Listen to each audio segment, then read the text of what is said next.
let's get to the boxing. With the uncertainty over this first title defence, Joseph Parker is here today to announce that he's cutting short his holiday and getting back to Las Vegas. Now, that means a couple of things. First of all, it means, unfortunately, he cannot attend the Halberg Awards, which he wanted to attend on February 9, which is a shame. Obviously, he's up for a couple of awards there. And also, he can't be the water boy for the Warriors, which is also something that we planned on doing. The message really is the holiday is over. We've got to get back to work and defend this title. So I asked Joseph just to say a few words. In fact, we're going to go real quick. We're just going to do some questions, but I think you want to say something first, yeah? Oh, no, yeah. Thanks for being here today. But before we take a few questions, I just want to say sorry to the Warriors. Boys, I promise some of the boys are going to be there to support them and sort of be the water boy and run out there and encourage them so they can win that cup and that trophy, but I won't be there, so I'll be watching from overseas. So how much earlier are you going back than you originally intended? I think I was going to have just over 2 months holiday, but I think it's time to get back to work. We're not really sure. I don't think the fight's going to go to pro split. David will sort of expand on that more soon, but I think it's time for me to get back to training, and I need to work, even though there's no date or venue. I need to get back to training and start focusing on the next fight. Do you miss it? Do you miss the training? I do. Yeah. No, I miss it. I've had a good break, and it was going to be a little bit longer, but I feel like I need to get back into the gym. I need to work and lose some weight. Put on a bit. I'll put on a bit. I love those burgers and pies, and spend a lot of time with family and friends and just enjoying, but now I think it's time to get back to work and focus again. How much have you lost? I'll put on right. How much do you need to lose? I think I'm weighing in about 115, 116, so maybe 5 or 6 kgs. But I think that's just me thinking. I haven't jumped on a scale yet, but maybe it might be more. Who knows? How does this whole process affect you mentally? Not quite knowing where it's going or how it's going. I feel like it's important that it's going to Brisbane now, but I feel like that Duco events and maybe the promoters overseas should come up with just sort of negotiate and come up with a plan before it gets to Brisbane. I feel like it's important to have it all locked in before I go overseas, or it's sometime soon.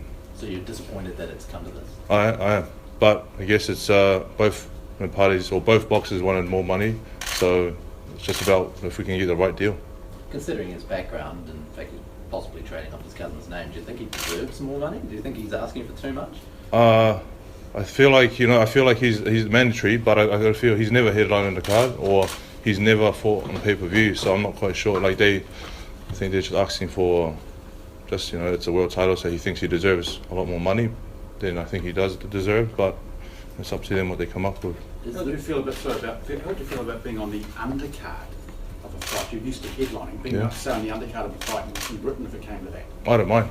I'll take every opportunity there is, but I don't care where the fight is. I fought.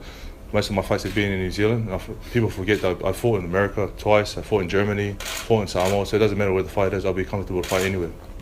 So, but that'll be a new experience having 15,000 people supporting the opponent. Yeah, no, it will be a new experience, and I'm sure I'll feel a bit different. Over here in New Zealand, I have everyone supporting me, but I guess if I train hard, I'm comfortable wherever it is, and it doesn't matter if they're screaming for him. I'll try my best. It'll probably give me more motivation to try and knock him out. And he could be the perfect opponent for that. You get used to that atmosphere before you maybe have to do that against Joshua. Yeah, this could be the perfect sort of lead up into those bigger fights. Getting used to it, testing it out, looking for places over there where we could stay and get comfortable with. So I think it'll be, wherever it happens, I'll be comfortable. If you were to balance it, say, with the amount of money that you want to earn from the fight with where you'd like to fight, which one is probably more important to you? Home advantage would be more important. And just giving New Zealanders the experience of coming to another world title fight. It's New Zealand does get a lot of sporting events that happen all the time, but I think boxing or world championship fights, it's pretty up there, and it's a good experience for people to get along and sort of experience. Okay, I'm going to bring David Higgins in here, right? Just regarding an update on where you're standing on the purse bid, and also I deliberately have put the logo wall up today with where we'd like to be, but there's no guarantee even if we got it in New Zealand, it'll be in Auckland. So where are we at? So basically, the Duco side is building budgets and projections to work out how much money we think the fight would generate, and based on that we would put a bid in of the highest figure we think we can pay. The Fury side will be doing the same thing, and then it all happens next week in Puerto Rico. They open the envelopes, and whoever pays the most owns all rights to the fight, and whoever loses has no rights. And so the stakes are very high. As Joseph said, we do value home advantage. And I've said it before, Joseph was the most Googled New Zealander last year, more Googled than the All Blacks or any All Black and any Olympian Olympic year. So there's a massive following. Some people think boxing's niche. It ain't niche when you're the most Googled thing in the country. It's not. It's just mainstream. It's big. And so, if we can get more sponsorship support, we can bid more and have a crack at trying to put the fight in New Zealand. Now, also, it's worth noting that the two camps can negotiate before the purse bid and come to terms, and if that happens, the purse bid will be called off. And so will be an ongoing dialogue with the Fury side between now and the end of next week, trying to do a deal. Do they seem open to the concept of continuing negotiations? Of course, because they too want to get a deal done, and it just comes down to money, really, at the end of the day, and what makes dollars make sense.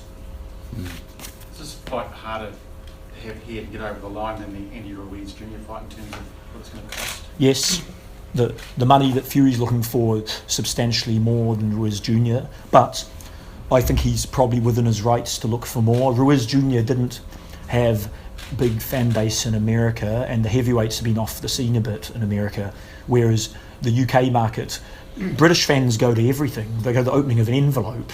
The Klitschko, Joshua's selling out Wembley, 85,000 people. And people say boxing's on the decline. Look, think about that. Massive.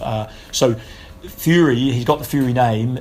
He would generate more revenue in the UK than Ruiz would in America. So they've set their price, and we're negotiating on it. Still 50-50? How do you rate your chances? Oh, you mean of Of bringing the fight here, how do you rate I think we have a chance, yeah. I wouldn't quite say 50-50. I think there's a reasonable chance we can make it happen here, if common sense prevails. How many options are you looking at as far as venues and things like that are options to you and what you can afford? Oh, we'll look at every option for venues. I mean, you have to, because you have to create competition.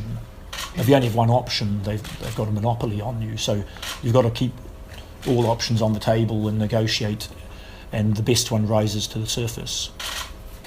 Right, we might end it there. Oh, any question? Oh, yeah, we're done. Yeah. Just one thing I will say is that when Joseph was going for the title, I think Kevin was really adamant, and David as well, about the fact that we wanted to be the mandatory challenger because it gave more negotiating power when it comes to purse. So, we knew that when we were doing it in the IBF, when we went for Joshua. Now it's a case of it's being done on us, so it's no surprise that Fury would be wanting as much money as he possibly can. If you go back to David Tua in 2000, is exactly what Tua had. He worked so hard for 8 years to get the world title shot. It was potentially his one and only world title shot, so they're going to ask for as much money as possible. Actually, on that note, if we had a voluntary and Fury wasn't mandatory, most heavyweights want a world title shot. Yeah. So if it's voluntary, you can say to the opponent, here's your shot, here's the purse, here are the terms, take it or leave it. And you have all the bargaining power, and generally they'll take it because they want the title shot. Mandatory means you can't. Unfortunately, they've got bargaining power in the deal, and so it's not a case of them being difficult. It's just trying to find